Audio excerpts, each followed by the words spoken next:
نو چې حکومت نه ټیکس زیاتېږي زیره خبره چې عوام ته خو بوج جوړېږي عوام به د هغې نه بچ کېدو دپاره لارې اختري نه چې دا جرایم زیات شوي دا وجه دا ده سمګلینګ دی او ټیکس نه ورکوي فلانکی دی او ډینګلی دی دا وجه دا ده ټیکس کې مقرر کړه خو ښه دومره مقدار کې چې عوام یې اوچتولی شي اصل او د سیمټو بورې بل ورځ ما تپوس وکړو 1500 کې دا دی کې 400 روپۍ ټیکس دی 400 روپۍ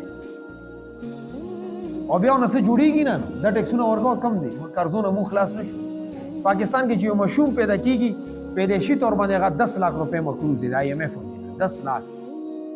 نو موږ تاسو کې هر یو سړی 10 لاک روپۍ آی ایم ایف مقروض دی قرضه مونږ نه ده کړې اجي چا کړي خو ځان د خپلې بنګلې پلازې جوړې کړي دي صحیح ده خو بوج یې ما ورته وچي نه داسې ظالمانه نظام نه ځان د بچ کېدو لپاره ګوره دلته پیغمبر علیه الصلاة والسلام د ابوذر غفاري رضی الله عنه وایي دا مه وایه چې صلیت فلا اصلي ما مونځ نه دی کړی زه تا سره دوباره مونځ نه کوم په دې سره ودرېږه نفل وکړه خو د دې ظلم نه ځان بچ کړي نه دې کې علماو دا مسله هم ذکر بل چې څنګه مونږ باندې حکمران راځي دا زموږ اعمالو اثر دی دا یاد ساتئ ها چې زموږ اعمال څومره خراب وي او دومره خراب بادشاهان به راباندې راځي او دا یو روایت کې راغلی دی حضرت عبدالله بن عمر رضی الله عنه ته غالبا اثر دی چې اعمالکم اعمالکم ستاسو اعمال ستاسو بادشاهان دي موږ 24 غنټې حکمرانانو پسې راځو الله دا تبا کې الله دا غر کیو او خپل ځان اصلاح سوچ نه کو چې ما ته خو څه کول پکار لکه موږ تاسو اعمال ټیک شي حکمرانان مټي ولې د حکمران سره د الله په لاس کې یو روایت کې راغلی پیغمبر اسلام فرمایي چې د هر انسان سره د الله رب عزت د دوه ګوتو منځ کې دي چې کم طرف ته اړول وړي اړوي او دعا به خپل ادا کوله چې یا مثبت القلوب ثبت قلوبنا على دينك اے الله د زړه مضبوطول ولا زموږ د زړه مضبوط کې په دین باندې دا زموږ عقیده ده لکه دې حکمرانانو الله پاک عزت او زبرنه کې عوام ته سہولت او کني نه کانه خاصه کانه نه اعمالکم او مالکم زموږ اعمال د مونږ باندې بچي جوړیږي یو آسان مثال باندې تاسو ځان پوي کی یو سړی برا کانی ولي اور یا خټه ولي ولا منی نیولي چې ان شاء الله دې کې بوز ګولان را ورځيږي نه رو ورځيږي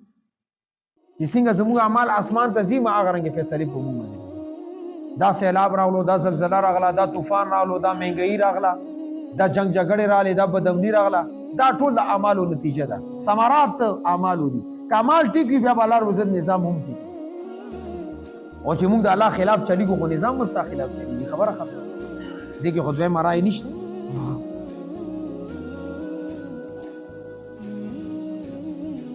او غیب دا خبره هم ذهن کې یاد دنیا دارالاسباب ده دې کې به تاسو اسباب اختیاري ګوره که پیغمبر علیه الصلاۃ والسلام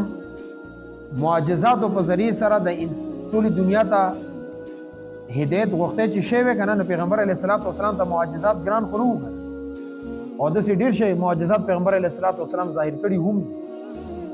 معجزات دي چې کار د الله رب العزت خو د پیغمبر د لاس نه ظاهر شي هغه یو کافر وترالو لاس کې یو ډوکی راخسته وو د سې مېده ګوري جوړ او د سې پوکي ورته و اداره ته وای چې الله پاک به څنګه شو هغه ځین کې دا خبره پرته چې دوباره ژوندۍ اسې نشته دي دنیا کې بس شرط کوا اور ابو جهل وترالو لاس کې کاڼي وې ما لاس کې کاڼي سدي دا ما لاس کې سدي دارت وای وې زوې کدا خپل وې چې دا وې د بیډره خبره اکانو आवाज وکړي چې موږ کاڼیو او موږ وې ورکو چې اشهد ان لا اله الا الله واشهد ان محمد عبده ورسوله کاڼي روسو سي په دزمه کې روغ غول وې موږ ته اوس پته ولګي چې ستا جادو په کاڼو باندې هم چلیږي انسانان لا پرې دا معجزه ده او لارې کې په پیغمبر علیه السلام روانو ونو به आवाज کولو السلام علیک یا رسول الله کاڼو به आवाज کولو السلام علیک یا رسول الله ونو بوټو کاڼو پیژندو چې دا د الله پیغمبر دی ابو جهل او بشي باندې پیژندو ولی زید راخستی او بیا پیغمبر علیه الصلاۃ والسلام دنیا کې دین نفاذ لپاره شریعت نفاذ لپاره قربانی کړي غخونه مبارک شهید شوی دي مخ مبارکی زخمی شوی دي اوحد ته تله خندق ته تله دي حنین ته تله دي تبوک ته تله دي بدر ته تله دي کني دې کول شو چې مسجد کې ناس او دا دعا کړی چې الله په ټول دنیا کې دین راولي او د ما معجزات خلکو ته وخی نه اسباب په درجه کې جهادي کړي تبلیغي کړي دي سفرونه کړي دي خلکو پسې ګرځیدلې دي نه دا دنیا دارالاسباب دی دې کې د خپل زندگی کې انقلاب د پر بته اسباب اختیاري ځکه علماء دا لیکلي دي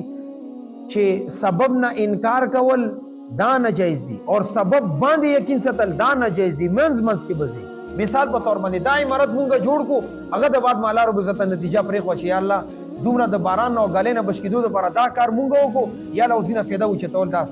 دې مونږ ته توفیق راکړي او کدا چې میدان کې پروت دی زیس نه کوم بس الله به خیر کی دا د توکل خلاف دی توکل ویل کېږي د چې اسباب اپناو کې بیا نتیجه الله ته پرې دی یو طالب علم د کور کې ناسه یا الله ما پاس کې نه امتحان ته ورځي نه پرچا ډکی دا پاس شي مهنتوں کا پرچے کی لیکلو کا پرچا حواله کا بیا غد بعد دعا کو چې الله ما کوم وس کې غما او اوس خنه مری رکول دا دستا کار دا توکل دی امتحان د سره نه ورکول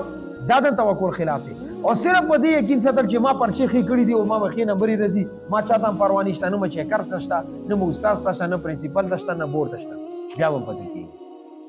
اسباب اختیارول نتیجه الله ته پر خودل دا کمال دی او دا شریعت هم موږ نه غواړي